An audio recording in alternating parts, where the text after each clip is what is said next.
Throughout his many adventures, Super Mario has occasionally partnered with an individual to assist in platforming. Some stay with him throughout the entire adventure, some until they're lost into the pit, others for just a single level. Regardless, they are all able to transform how Mario and Co. are able to traverse through hazards, but some do it better than others. So the following is a list of every Mario character I consider to be a partner, ranked from worst to best. The best of the best are great characters, well-designed, fun to talk to, and affect the gameplay in truly transformative ways. The worst are derivative, boring, and are potentially harmful to the game. Starting with the worst of them all, Yoshi is one of Mario's longest-running companions, and in New Super Mario Bros. U, they are absolutely wasted. In NSMBU, Yoshi only appears in select levels that are quote-unquote designed for them. This usually means coins and star coins are placed just slightly higher than they usually would be, and occasionally fruit will be on bushes. Yoshi can hover just a bit higher to get collectibles, but these obstacles can often be circumnavigated with the other regular power-ups, rendering the hover obsolete. And after eating enough fruit, they'll pop out an egg containing a power-up. The game is already so easy, these power-ups are rarely necessary. And truly the most insulting part is that Yoshi cannot leave these levels. That was the whole thing in Mario World, being able to take Yoshi on an adventure for as long as I could, and the new Super Mario Bros. Series took that away. The only redeeming quality is that new Super Mario Bros. Wii at least did it first. It's the same exact mechanic, limited in the same exact ways as in U, but the Wii game had the decency to do it first. The Wii U title saw something that wasn't good enough and did nothing to fix it. Mario Bros. U did make an attempt though, with the reintroduction of the Baby Yoshi. Once again pulled from Mario World, the concept of Baby Yoshis were drudged up by the new Super Mario Bros. U team and reworked for better and worse. Baby Yoshis were just that in Mario World. Yoshis that, after eating enough, would grow into their full-sized counterparts. In U, they're given their own unique powers. The blue ones can shoot bubbles, the red ones can inflate, and the gold ones light up the dark. Right off the bat, the light ones suck. They're just a personification of the light blocks that have appeared in other Mario titles, and they're only used to make the dark levels, the worst types of levels, more manageable. The other two are at least unique, and they can be brought outside the levels they're found in, with some even gainable in the overworld itself. Their powers are quite useful. They can gobble up every enemy the game throws at them, and the bubbles or ballooning comes in handy, but needing to be constantly held is quite cumbersome. They quickly become more a hassle than they're worth. Keep them for the levels they're designed for, then go back to the squirrel suit. Hear me out. In Super Mario World 2 Yoshi's Island, Baby Mario is kinda Yoshi's partner. Of course, is Yoshi's Island a Mario game? No, it's a Yoshi game, but I thought it'd be funny. And Baby Mario ain't all bad. In select levels, he can get access to a superstar, transforming the child into Super Baby Mario. Yoshi conceals himself in a giant egg while the youngster takes stage, running through pretty fun sections. Baby Mario can run up walls, run upside down, and is unaffected by spikes. These sections are dope. Of course, these areas are more than weighed down by the core gameplay. Yoshi even getting a whiff of an enemy will cause the baby to fly away in a bubble, his ceaseless wails only stopping when the dinosaur can get him back, or if the timer runs out and the toadies take him away. Which is to say, more often than not, Baby Mario's a nuisance, and also Yoshi's Island isn't even a Mario game. This one's also a bit of a stretch, but the game does personify him, so it counts. In Super Mario 64, Lakitu is filming Mario's every action. He's with him the entire game, controlling the camera. He's a partner. Not a good partner, mind you. Yeah, without him the game would be unplayable, and it's a good enough narrative device. But also the camera in Mario 64 sucks. Lakitu is bad at his job. The man is always going for the cinematic angle, trying to make sweeping motions as Mario treks through these fantastic levels. But sometimes these levels need Mario to walk in a straight line and Lakitu cannot stop moving. And why? Can he only move at like 30-degree angles at a time? Lakitu's on a flying cloud, he should be able to move to a more nuanced degree. Yeah, he does his job well enough, but after this he was relegated to go-kart refereeing. He clearly was not cut out for cinematography. Super Mario Sunshine is the game that properly brought Yoshi into the third dimension after their brief appearance in Mario 64. Now, they'll be rideable, look sick in multiple different colors, the purple one is my absolute fave, and they can shoot some sort of liquid out of their mouth, turning enemies into platforms, and their tongue is hard to control, and they need to be constantly eating fruit or else they'll disappear, and even touching water causes them to painfully melt into nothing, and the levels designed for them aren't even that great. They're usually just a mechanic to get to the actual level, and more often than not, the levels their juice unlocks are some of the toughest and glitchiest. And this one makes you wait forever for the boat to go back and forth, and you better not miss with Yoshi's wildly high and floaty jumps, else they'll land in the drink, melt, and you'll have to start all over again. And don't even think about getting a durian when there's another fruit underneath the dispenser. Look, Yoshis look sick in Sunshine. Mario riding Yoshi in this game is cool, and I do like how high his flutter jump can go, even though it's a tad bit unwieldy. All in all, it's not his best appearance. Speaking of Sunshine, Flood, the Flash Liquidizer Ultra Dowsing device, is impeccably good at his job. He shoots out water to clean up, and that icky paint-like goop is certainly cleaned up. This might be a bit of a controversial pick, but I like Flood quite a bit. The cleaning mechanic has a unique smoothing effect on my brain that is incredibly pleasing. And as far as projectile attacks go, it's certainly a novel concept. I even like the hover ability. The feeling of having just enough hover to get to the next ledge is exciting. But that's after a lifetime of mastering the controls, learning the ins and outs of how to utilize this water device. I know exactly how to use Flood. I've heard those not plagued by nostalgia find using him to be finicky. I also wish the extra nozzles were utilized better. The turbo nozzle is so fun to run around with, and it'd be nice to have a couple more designed levels. Although running around Delfino Plaza is always relaxing for a few minutes, the rocket nozzle was utilized a tad bit more. Heck, it was equipped during the final boss, but there still wasn't enough as there should have been. Which is all to say, I've always enjoyed my time with Flood, but I understand it's not the most optimally designed piece of hardware. Yoshi, the original Mario partner. Their introduction in Super Mario World was one of their best appearances.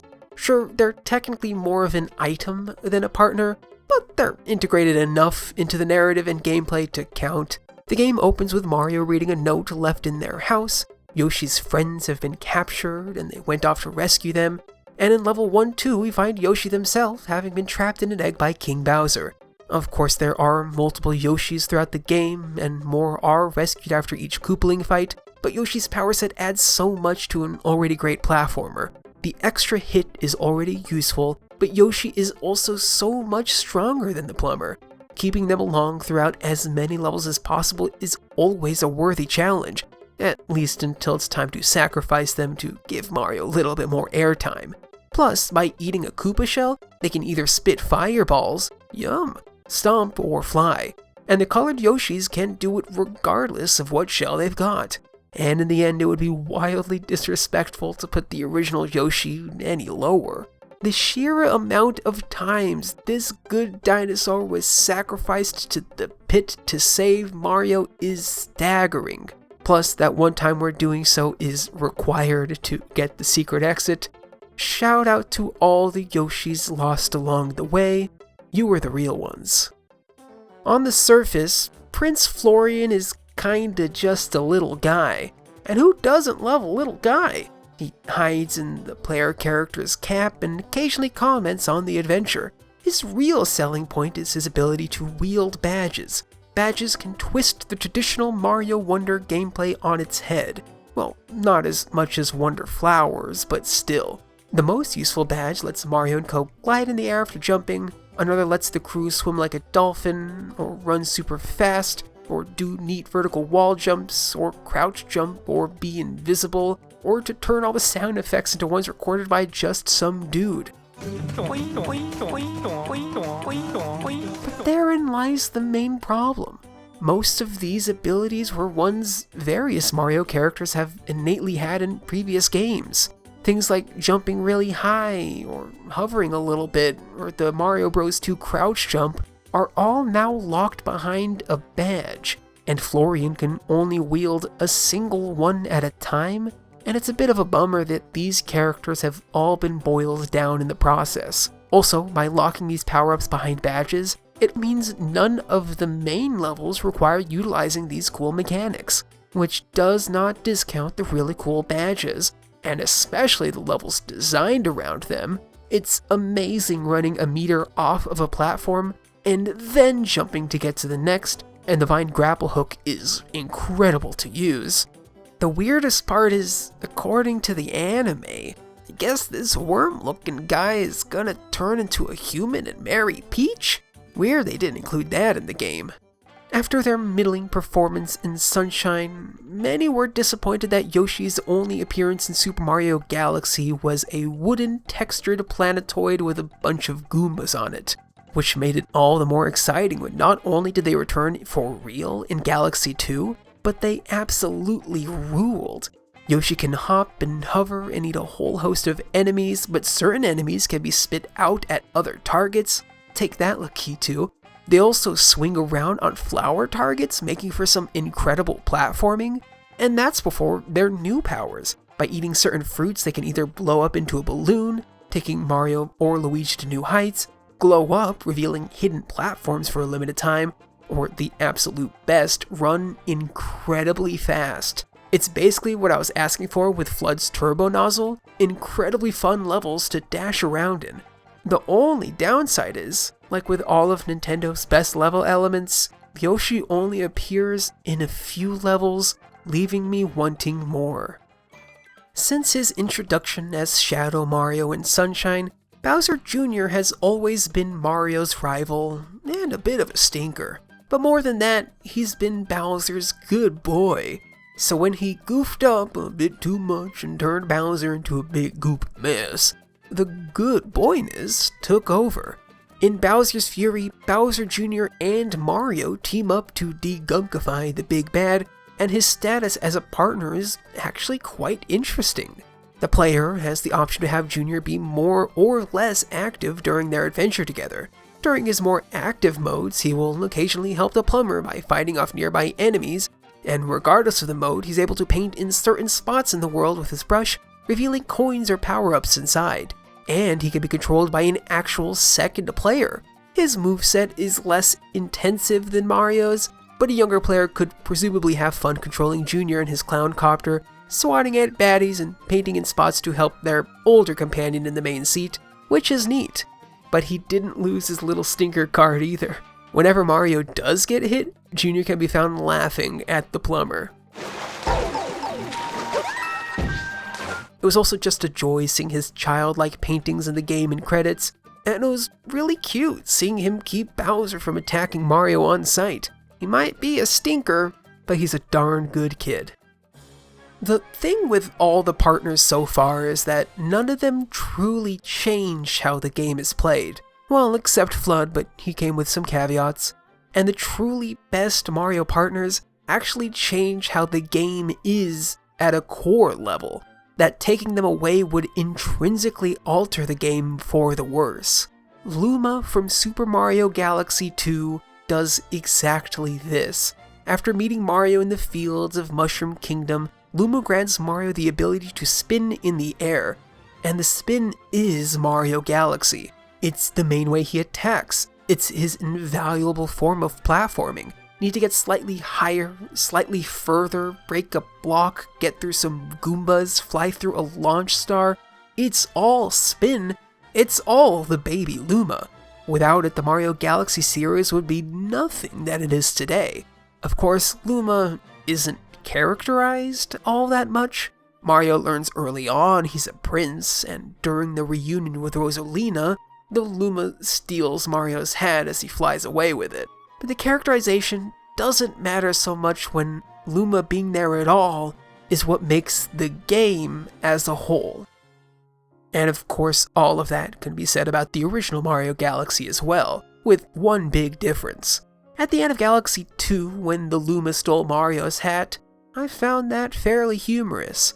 At the end of Galaxy 1, when the baby Luma that Mario has been with throughout numerous galaxies, that has helped him fight to the center of the universe, helped him defeat Bowser and rescue Peach, when that baby Luma comes out of Mario's hat and with a tearful goodbye sacrifices himself along with all of his brethren to stop the all-consuming black void, to create a new galaxy, I start to cry.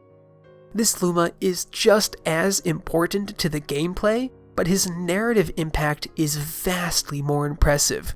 Welcome, new galaxy! And the best Mario partner, one that is narratively impactful, fun to hear talk, and whose presence substantially alters the game, there could be only one choice. Cappy from Super Mario Odyssey. Cappy did the thing that no other partner on this list could have. Append to Mario's traditional moveset seamlessly while undoubtedly being an immense upgrade. Throwing the cap adds just enough range to Mario's attack, and it can be thrown in incredibly fun ways like straight up or straight forward or all around him. Then it becomes a platform that bounces Mario into the air. Every move he has feels intuitive and good to perform, and these meld perfectly to make platforming all the better. The process of long jumping, throwing Cappy, diving to bounce off of him, then diving again is some of the best feeling platforming ever. Not to mention that throwing Cappy at certain enemies lets Mario capture them. He can be a Stretchly Wiggler, a bird that flings its way up walls, a Goomba, a flying Goomba. Every new capture adds so much to the possibility space. And harkening back once again to the Flood Turbo Nozzle or the Yoshi Dash Fruit, Cappy can grab onto rocket flowers to fly through certain levels. From a gameplay perspective, Cappy has got it all. And like with Bowser Jr., Cappy can be controlled independently by a second player too. Again with a limited moveset, but I've heard stories that it can still be quite enjoyable for a younger player to control the hat. And he's also just a good character. His quips are fun, he's got interesting enough stakes in the story itself, and I grew fond of him throughout the many kingdoms. His final speech, climbing that final flagpole during the darker side of the moon, is truly touching. Cappy, it was an honor to walk a mile with you on my head. Thank you so much for watching. You can see so many more of my Super Mario thoughts by watching Mario Bros. Bonanza, where I reviewed every game in the series thus far, linked in the description. But while you're here, let me know your Super Mario Partner Power ranking in the comments section below. Maybe leave a rating or subscribe to get notified of everything else I put out. Or if you'd like to read my thoughts elsewhere on the internet, you can follow me on my social medias where I'm at Mario8th everywhere. Links are all in the description. Anyway, I hope you enjoyed, and I will see you next time.